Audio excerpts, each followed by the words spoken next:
The collection's called Motherland because basically it's me going back to my hometown where I've never really photographed ever before. It's a very big province where I'm from, but for me, it's really going back to the motherland.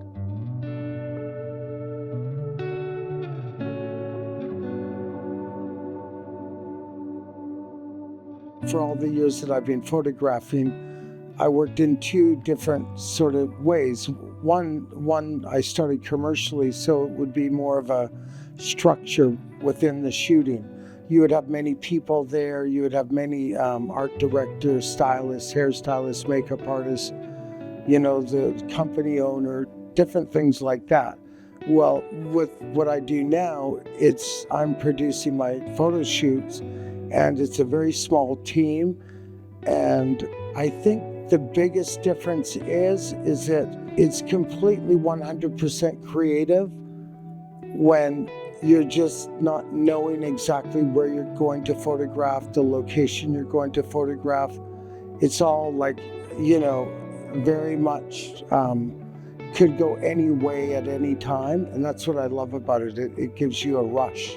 With commercial, it's more about, you have photographs of the location, the girl you're shooting, every little thing, what time you're doing it. So it's like a completely different job. The shooting that we did in northern BC consisted of maybe 4 or 5 people at the most. It was a very small group of people. And I think, when you're going into the wilderness like this, you want to make it as small as possible. So the locations that we photographed in varied in so many different ways, and nothing was preordained. Everything was sort of, we would go to one location, and because of how dense the forest is, you would maybe climb over a hill, and then all of a sudden it would open up to like a beautiful waterfall and mountains. And yeah, so the first day with the horses, we went up this very, very tall hill, and it was lightning out, it was raining, and we traveled maybe 1 or 2 miles. We went through water.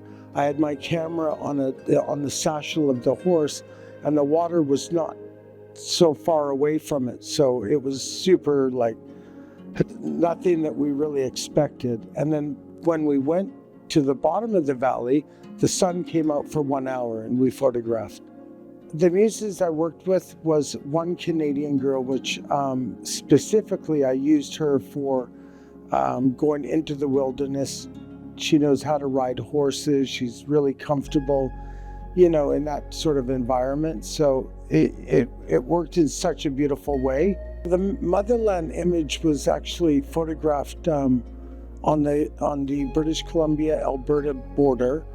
And it's one place in Canada where the water is completely almost translucent bluish green, and it has major big waterfalls and just beautiful.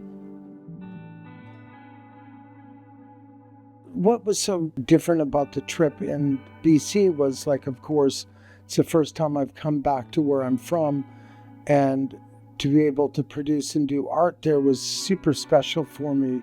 But in the sense of never really knowing exactly where you're going to photograph, and it was very relevant with this trip in particular because of all the forest fires that were going on. We basically looked on the map, and there's just fires everywhere. When you look at a place where the valley, there's one fire here, one there. So it made us kind of have to improvise and go to different areas that we hadn't planned to do.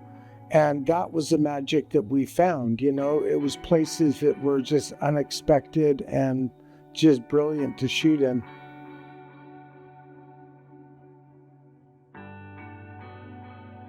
The diversity for the artwork sort of came after we had photographed everything. It was very much a big surprise for all of us where we shot.